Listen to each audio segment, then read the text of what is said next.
Hello and welcome to 1 Hour SaaS. I am Mubashir Iqbal. Everybody calls me Mubs. I'm building a SaaS in 1 hour a day. We're working on a product called Podcast Ping, which is an uptime monitoring service for podcasters. Um, Today this is an update for hour number 9. Um, And today, just kind of carried on from what I was working on yesterday. We integrated the Stripe checkout feature to allow people to subscribe to podcast paying. And so today, I just kind of worked on some of the ins and outs of that in terms of just checking people's status in terms of this subscribe status before they can go to the dashboard and the billing page, and then kind of redirects them to the portal, the Stripe portal if they want to update anything with their card or if they want to change the plan, sort of that kind of thing. And then I also realized that we went through the Stripe cashier stuff and just implemented it as it was. So it's tied to a user record in the application, and I didn't want to do that. I wanted to have it organized around teams. So a user can be on multiple teams, and the billing is tied to the team, not the user. So, for example, somebody could be on two or three different podcasts with two or three different people, and so I didn't want the subscription for the monitoring to be tied individually to the person. If they ever left the podcast, it could still be associated with the team, and then the team could kind of take it over and just kind of run with it like that. Also, once you get into kind of agencies and so that kind of thing, it's nice to have um, just the billing be separate from the user record, so you can have separate email addresses and kind of things like that as well. So I kind of went through the Telero Cashier docs, and it does mention in kind of a few places how you need to update that. So yeah, so that's all working. I was just going to run through a quick little sign up so that we can kind of see how everything works. So if you go into here, if we register up with a new account, so let's say it's john@podcast.com. Maybe I should change the order of that because I always need to type the part of the email address first. So you can put in your password. So you register, and then it redirects you to the billing page. And I just pulled one of the pricing panels from Tailwind UI and just going to throw it in here right now. I added the starter and the professional plans to Stripe, so you can actually select whichever one you want to here. And then on this page, we'll update this as well. Either we'll kind of find a way to skip this page entirely, or we'll just kind of say that the subscriptions are managed by Stripe, and we'll kind of talk about the security features of doing all that kind of stuff. And then there'll be a checkout with Stripe option.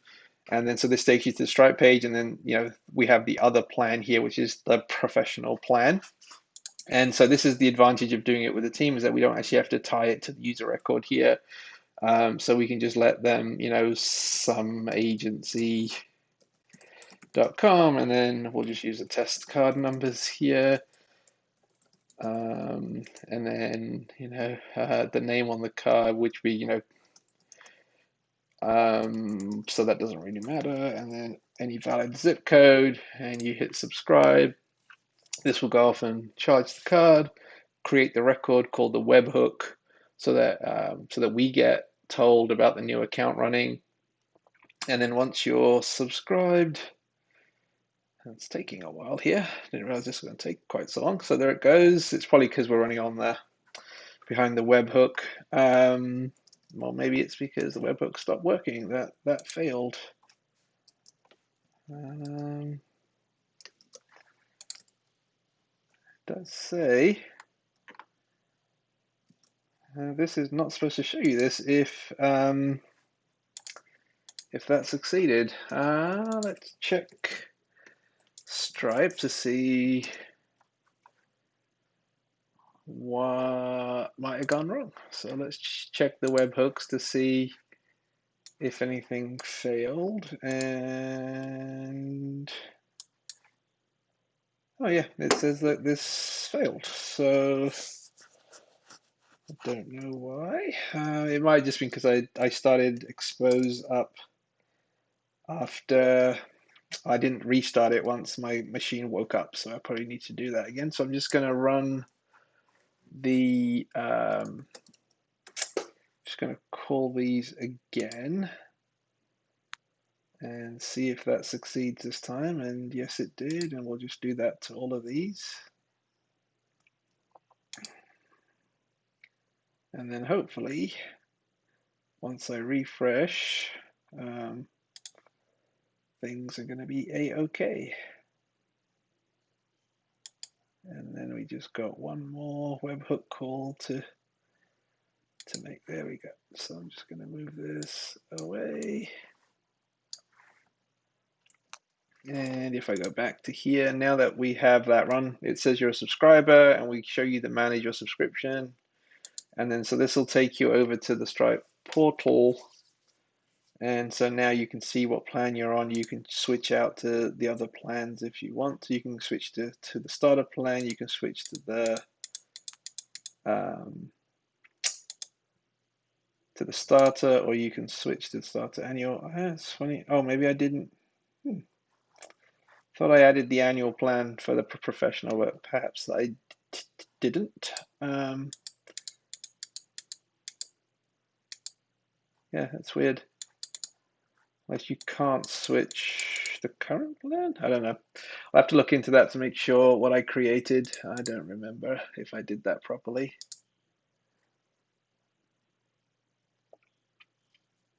It does say it has that, so I don't know. I'll have to check up the Stripe portal to see how that's working.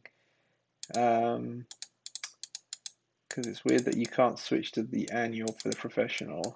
You can only switch to the starter. I will investigate that. And then yeah, so the other, like I said, the only other thing that I did was just switching everything over to team billing instead. And so here you can see that the user record doesn't have anything to do with Stripe anymore on here. That's moved to the team. So the Stripe ID, the card, and the last four, which are not updating, which I don't know if we need that since we're running the Stripe portal stuff. You know, we actually don't need to know any of that stuff. And if I need it, I can pull it from Stripe with the API as well. So it's not a big deal. And then so that's the subscriptions, and the subscriptions are now tied to a team ID, not a user ID. So everything there is working. I did have a thought once I got to this point, and I was thinking about it, and I was like, well, that the functionality that we have in place now, which is a user can log in, they can sign up, they can pick a plan that they want to subscribe to, they can manage their subscription through the Stripe portal. That's pretty much all the functionality that the majority of like a SaaS boilerplate would offer. So if you went off and bought something like Spark or something like that, that's the majority of the function that they give you out of the box. You install the SaaS boilerplate, and that's the functionality that's there, and then you're free to build whatever application you want to build, application specific features that you want to add. Um, and so yeah, so somebody could take this code and kind of spin it up into a little starter kit. So with Laravel, with Stripe, using Portal, using Stripe Checkout, and you've got all the functionality that you need there to kind of start any application kind of at that point. So um, it's funny. I've paid for Spark and stuff like that in the past, and I think now with Stripe Checkout, Stripe Portal, there's less integrating, and it's kind of easier to get to here. But I'm going to take a snapshot of the code, and if I start a new SaaS application in the future, I've got a snapshot of the code of what all the core functionality will be of a SaaS application. So that's really kind of cool. But that's it. That's about all I have to update in terms of the work I did today. I did send a tweet out earlier, um, just talking about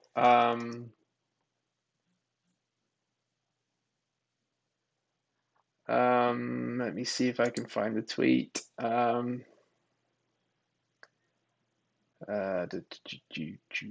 is it? It's had to do with this particular challenge. So I kind of tweeted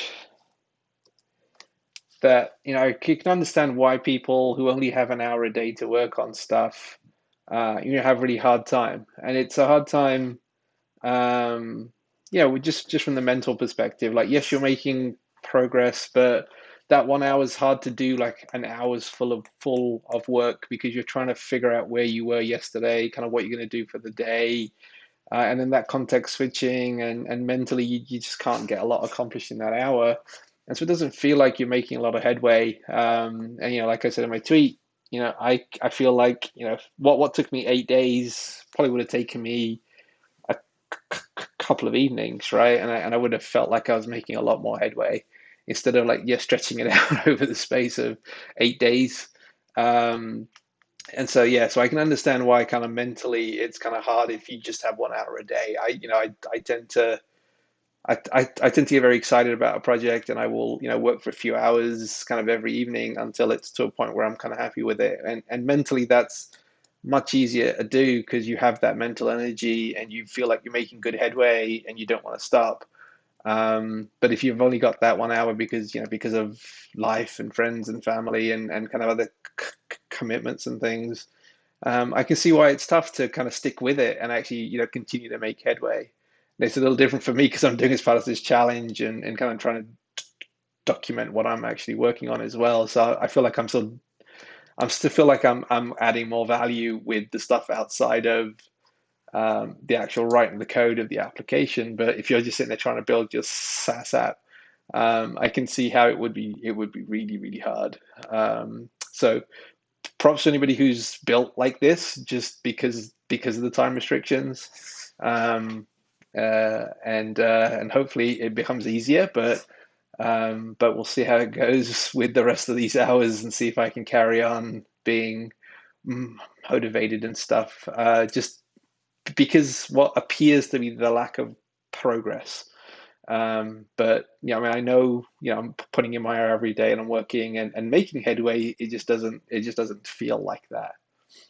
So anyhow, thanks for everybody who's been following along. That's really helping me to kind of stay motivated as well. People I'm hoping you're enjoying watching these videos and seeing what I'm up to and sharing what I'm learning as well.